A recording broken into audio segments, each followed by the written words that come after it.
Good morning पिलामाने। आजिर विषय हेउछि भारत विभाग 3। पूर्व अध्याय आमे पृथ्वी और भारत विषय पढ़िथिले। हेले आज पढ़िबा भौतिक लक्षण एवं प्लेट टेक्टोनिक्स।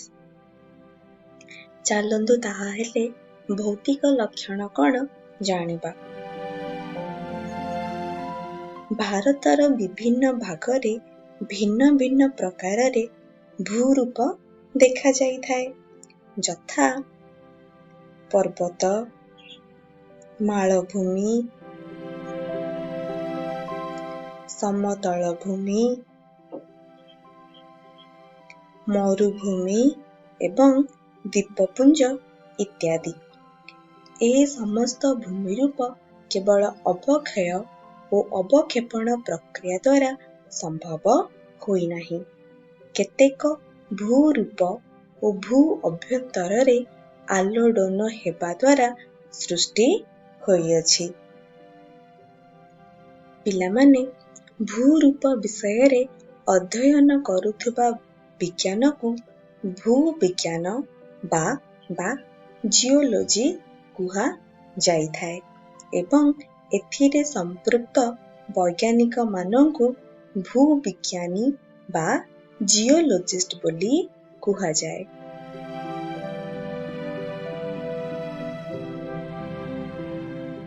अच्छा पिलामाने भूविज्ञानी मानक मतरे प्राय 300 नियुत वर्ष पूर्वे आजिर 7टी महादेश परस्पर सह संलग्न थिले एवं सेही विशाल महादेशर नाम थिला पांजिया।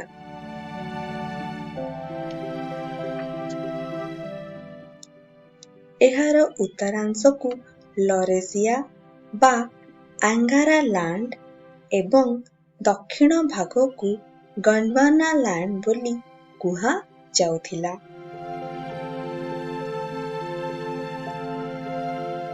पिलामाने उत्तर अमेरिका, ग्रीनलैंड, यूरोप, हिमालय एवं उत्तरस्थ एशियार अधिकांश भागकु नेई लरेसिया गठित होइथिला।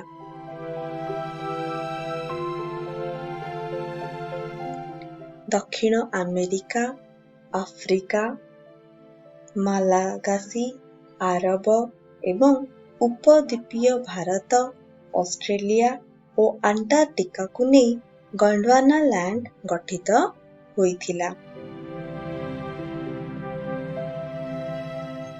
परवर्ती समय रे पांजिया खंड विखंड हेला और विखंडित भाग गुड़िक परस्पर ठारू अलगा होई जिबारु आजिर महादेश और महासागर गुड़िक सृष्टि होइअछि।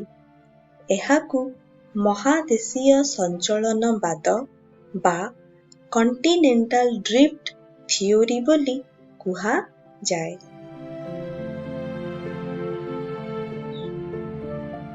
भूविज्ञानी मानक मतानुसारे आजि जेउठी सुउच्च हिमालय पर्वत और उत्तर भारतर विस्तृत समतल भूमि अछि, सेठारे एकदा टेथिस नामक एक अगभीर समुद्र थिला।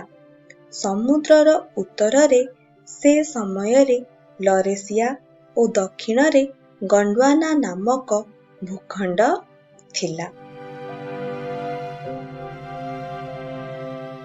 परवर्ती कालरे गंडवाना लैंड धीरे धीरे उत्तर आड़कू गति करिबारु एक शून्य स्थान सृष्टि हेला और एहा भारत महासागरर रूप नेला। दक्षिण उपद्वीप क्रमशः उत्तर आड़कू गति करिबारु टेथिस महासागररे संचित पटुमाटी संकुचित होई सेथिरे भांग सृष्टि हेबारु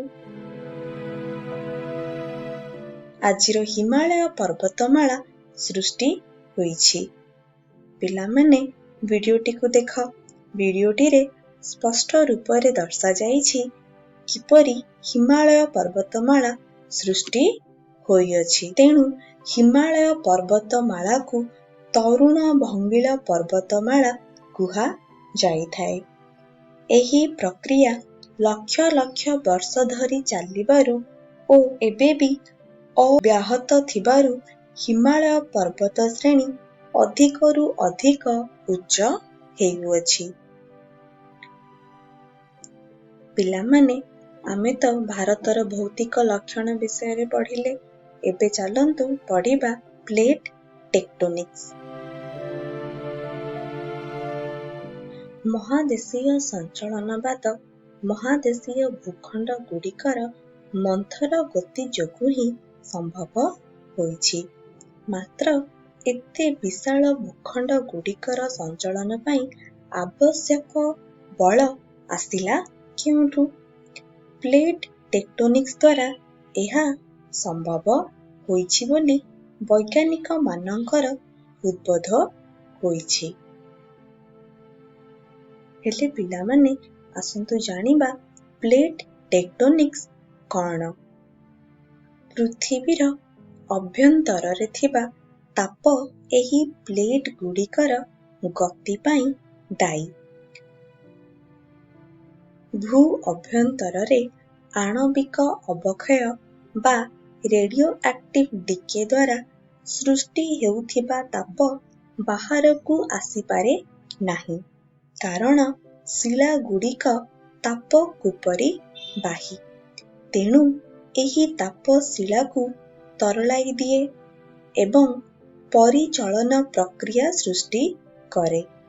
ଏହି ପ୍ରକ୍ରିୟା ଶିଳାକୁ ଗତି ପ୍ରଦାନ କରିଥାଏ।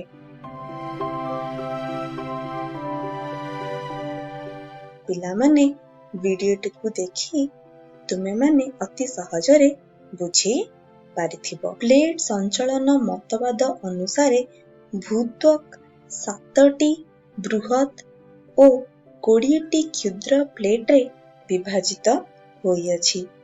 7ଟି ବୃହତ୍ ପ୍ଲେଟ୍ ଗୁଡ଼ିକ ହେଲା Eurasia plate, Bharat Australia plate, ଉତ୍ତର ଆମେରିକା ପ୍ଲେଟ୍, ଦକ୍ଷିଣ ଆମେରିକା ପ୍ଲେଟ୍, ପ୍ରଶାନ୍ତ ମହାସାଗର ପ୍ଲେଟ୍, ଆଫ୍ରିକୀୟ ପ୍ଲେଟ୍ ଏବଂ ଆଣ୍ଟାର୍କଟିକା ପ୍ଲେଟ୍। ଟେକ୍ଟୋନିକ୍ ପ୍ଲେଟ୍ର ଗତି ଦୁଇ ପ୍ରକାରର, ଯଥା ପରସ୍ପରମୁଖୀ ବା କନଭର୍ଜେଣ୍ଟ ମୁଭମେଣ୍ଟ ଓ ଅନ୍ୟଟି ହେଉଛି ବିପରୀତମୁଖୀ ବା ଡାଇଭର୍ଜେଣ୍ଟ ମୁଭମେଣ୍ଟ।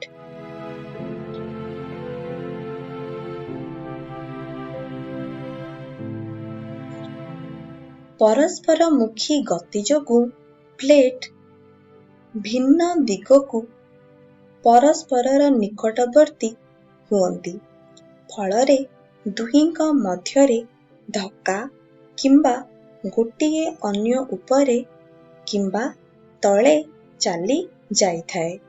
ମାତ୍ର ବିପରୀତମୁଖୀ ଗତି ଯୋଗୁଁ ପ୍ଲେଟ୍ ଗୁଡ଼ିକ ପରସ୍ପରଠାରୁ ଦୂରେଇ ଯାଆନ୍ତି ଓ ବିପରୀତ ଦିଗକୁ ଗତି କରନ୍ତି।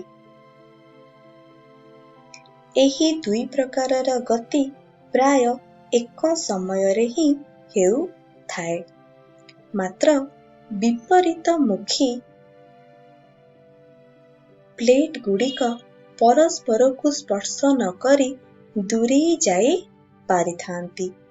ଦୁଇଟି ପ୍ଲେଟ୍ ମଧ୍ୟରେ ଧକ୍କା ହେଲେ ସେମାନଙ୍କ ମଧ୍ୟରେ ଥିବା ଭୂଭାଗରେ ଭାଙ୍ଗ ସୃଷ୍ଟି ହୋଇଥାଏ। ମାତ୍ର ବିପରୀତମୁଖୀ ହେଲେ ଫାଟ ସୃଷ୍ଟି ହୋଇଥାଏ। ପିଲାମାନେ, ଏଠାରେ ତିନୋଟି ପ୍ଲେଟ୍ ଦର୍ଶାଯାଇଅଛି। ପ୍ରଥମଟି ହେଲା ରକ୍ଷଣଶୀଳ ପ୍ଲେଟ୍, ଗଠନକାରୀ ପ୍ଲେଟ୍ ଏବଂ କ୍ଷୟକାରୀ ପ୍ଲେଟ୍।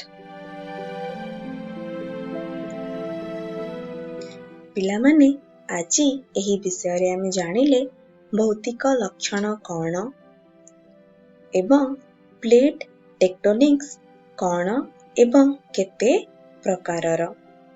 ପରବର୍ତ୍ତୀ ଅଧ୍ୟାୟରେ ଆମେ ପଢ଼ିବା ପ୍ରାକୃତିକ ବିଭାଗ ବା ଭୌତିକ ବିଭାଗ। ମୁଁ ଆଶା କରୁଛି ଆପଣଙ୍କୁ ଆଜିର ଏହି ଭିଡ଼ିଓଟି ଭଲ ଲାଗିଥିବ।